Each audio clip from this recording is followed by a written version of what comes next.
George Peppard Sr., was a building contractor. This early artistic influence gave him a strong appreciation for performance. Peppard showed a sharp mind and an insatiable curiosity about the world around him from an early age.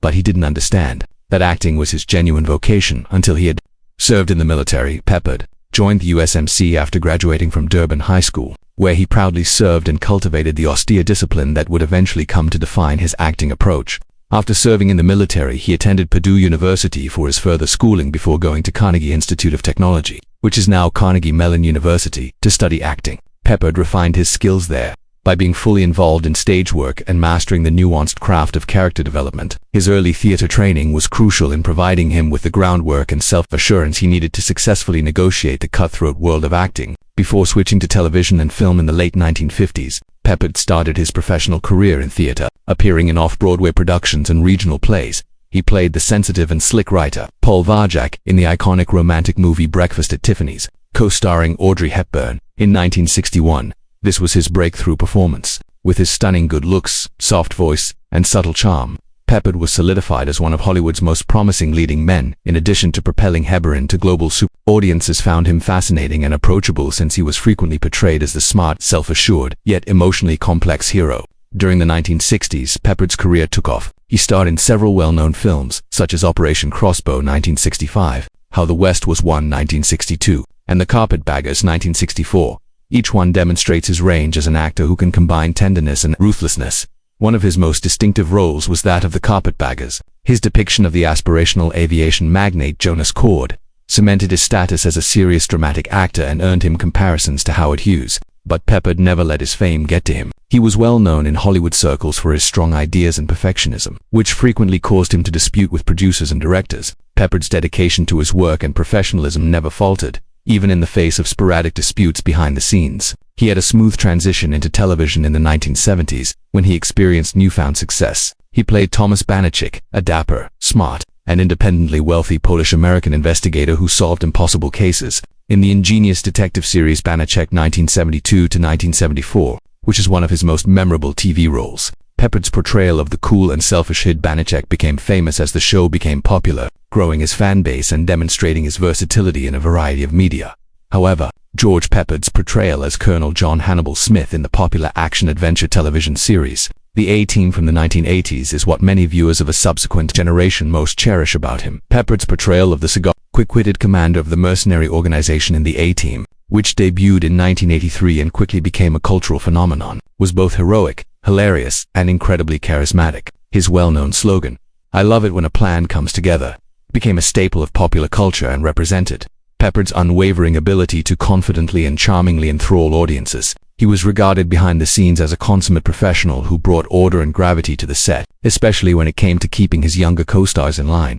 Many of George Peppard's on-screen personas were as intricate and dramatic as his personal life. He got married 4 times throughout the years, and each union represented a distinct stage in his developing character and professional trajectory. Fans and the media frequently took notice of his romances because they provided insights into the person behind the gruff, confident persona he so regularly portrayed on screen and television. In 1954, while he was still a young, struggling actor attempting to make a name for himself in the cutthroat entertainment industry, Peppard married Helen Davies for the first time. His connection with Helen, his college love, symbolized a time of stability, hope, and mutual aspiration. She supported him in his formative years while he played bit roles in TV, series and plays before getting his breakthrough movie roles. They had 2 kids together, one of whom was a boy named Christian Peppard who would go on to become an actor like his father. But as George's notoriety increased, the demands of Hollywood life started to wear him down. Their formerly strong marriage was disrupted by frequent travel, demanding filming schedules, and the temptations of fame. The emotional gap between them grew with time. Despite their best attempts to maintain the family unit, Peppard's first and possibly most stable relationship ended in 1964 when the couple divorced after 10 years of marriage. Peppard married Elizabeth Ashley, a vibrant and gifted actress well known for her roles on theater and cinema. Just 2 years later in 1966, mutual admiration and artistic synergy brought these 2 strong personalities together in a passionate and intense relationship. Co-starring in the 1964 movie The Carpetbaggers introduced them, and their on-screen chemistry translated into real life. Nevertheless, there were also turbulence issues in their marriage. Ashley and Peppard both had strong independence and ambition, which frequently resulted in ego and temperamental conflicts. Ashley's equally fiery personality and Peppard's perfectionism and mood swings created a relationship that was as turbulent as it was loving. In spite of these difficulties, they had a son together named Christian Peppard, and even after their 1972 divorce, they remained close and respectful of one another, speaking openly about their time together in subsequent interviews. Elizabeth Ashley acknowledged Peppard's charm and intelligence, while characterizing him as smart but impossible. After years of personal and professional upheaval, Peppard's third marriage to Sherry Boucher in 1975 appeared to be an effort to find simplicity and serenity. They started dating with a feeling of hope and rebirth because Sherry, a former model and actress, was much younger than Peppard. After experiencing years of Hollywood drama, Peppard, who was approaching middle age, desired a more peaceful home life. Regretfully, his alcoholism and occasionally domineering behavior returned, causing conflicts that eventually damaged the marriage. After 4 years of dating, the couple were divorced in 1979. Peppard was disillusioned by the split and started to re-evaluate his decisions in life. He later acknowledged that this time helped him achieve recovery. In 1984, Peppard tied the knot for the fourth and last time with Alexis Adams, another actress whose warmth and attractiveness seemed to reassure him amid a time of career instability. By this time, Peppard had mostly left the glitzy world of Hollywood behind, choosing instead to live a tranquil life and concentrate on his job in television, including his eventual success with the A-Team. In contrast to his prior marriages, his union with Alexis was somewhat secret. However, the partnership was short-lived. Peppard's marriage ended in 1986 when they divorced after just 2 years, in one of the most unexpected admissions of his latter years. Actor George Peppard talked about a covert affair that had a significant impact on his co-star and longtime friend Linda Evans. Their collaboration on the popular NBC mystery series Benedict 1972 to 1974 marked the beginning of their professional relationship in the early 1970s. Their chemistry was evident on screen. Viewers were immediately engrossed in the tension between Evans and Peppard's charming, confident investigator, Thomas Bondichik, with whom Evans played a number of guest appearances. However, Peppard eventually acknowledged that even after the cameras stopped running, the same chemistry persisted. It developed into something much more intricate and eventually harmful. Peppard claims that what started out as a straightforward, professional connection developed into a romance that neither of them had planned or anticipated. In one of his frank interviews years later, Peppard said, "Linda was one of the most beautiful, vulnerable women I ever met. She had a very pure quality about her. People were drawn to her because of her unique blend of frailty and strength. I wasn't protected from it. No one, I believe, was." He clarified that after working long hours on the site, they had formed a strong emotional bond. They would discuss their dissatisfaction with Hollywood, their broken marriages, and their desire for genuine camaraderie in a shallow field. Peppard had a reputation for being a demanding and intense man in both his personal and professional lives. Evans, on the other hand, was married to John Derek, a dashing actor and director who would eventually divorce her for a considerably younger woman. Derek Peppard said that throughout Banachek's filming, the rifts in Linda's marriage were already apparent. Linda felt lonely, he remarked quietly. John was preoccupied. He was already pursuing other ladies and other goals. I just so happened to be the person she needed who listened. Although it wasn't what we had anticipated, it did occur. Peppard said that although their romance was passionate, it was doomed from the beginning. He said, "I knew it couldn't last. I was too arrogant, possibly too self-centered to be the man in the background when she was married, but I had a strong affection for her. To me, she was more than just another Hollywood star. Linda was unique."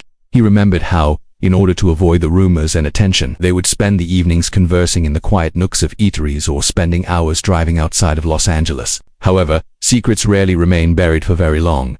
As is frequently the case in Hollywood, industry insiders started to hear about it, and ultimately John Derek did as well. Evans first denied the romance when Derek questioned her in an effort to save her own reputation and Peppard's job. But as Peppard later stated, the couple's tension increased to the point where it was hard to conceal the truth. Their already shaky marriage eventually fell apart. Peppard apologized, saying, "I never meant to be the reason Linda's marriage fell apart. However, I guess I was the last straw. Whether or not I was present, I believe John would have eventually left. That awareness, however, does not make the guilt go away." Peppard and Evans discreetly parted ways following the incident, even though they maintained their professional friendship whenever they met. The intimacy they had made a lasting impression on both of them. Evans went on to rebuild her life and career, eventually achieving great success years later on the primetime soap Dynasty. While Peppard continued to battle his own personal issues, such as alcoholism and multiple failed marriages, Peppard spoke of her with sincere grief and affection despite the passing of time. He thought, "She was one of the few women who ever saw the real me, just George, not the rough guy or the movie star. And that is something I will never forget." In retrospect, Peppard acknowledged that his image as a tough guy frequently obscured his more sensitive, introspective side. "People thought I was cocky, possibly even aloof," he thought. Linda, however, saw through all of it. She reminded me that I was still capable of feeling and caring. I simply didn't know how to deal with it appropriately. The encounter was a cause of lifetime remorse for Peppard as well as a personal revelation. Evans and Peppard both made it through the mental devastation of that tumultuous period, but neither fully avoided its shadow, as Hollywood history would subsequently document. Their relationship turned into one of those whispered stories, a tale of love torn between passion and suffering, in which two individuals turned to one another for solace at just the wrong time. In Peppard's own words, even knowing how it ended, I would still want to have loved her just once the way we did if I could go back in time. George Peppard, one of the most unique leading men in the entertainment industry, died in Los Angeles on May 8, 1994. He was 75 years old when he passed away from pneumonia, which started when he was already fighting a hard and draining fight with lung cancer. For a while, Peppard's health had been deteriorating. Even still, the actor, who was renowned for his independence and dignity, kept a lot of his pain to himself. Later, friends and co-workers recalled that he approached his sickness with the same calm resolve that had characterized his life and profession. Peppard was a lifetime smoker who had battled the habit for many years. Even though he finally gave up, the years of tobacco usage had already had a negative impact on his general health and lungs. Peppard continued to exhibit glimmers of his former tenacity in the months leading up to his passing. He had had surgery to remove a malignant section of his lung, and he appeared to be recovering well. He told those close to him that he couldn't wait to get back to work when he felt stronger. His soul stayed strong despite the weakness in his body. He frequently talked about unfinished business and the parts he still wanted to play.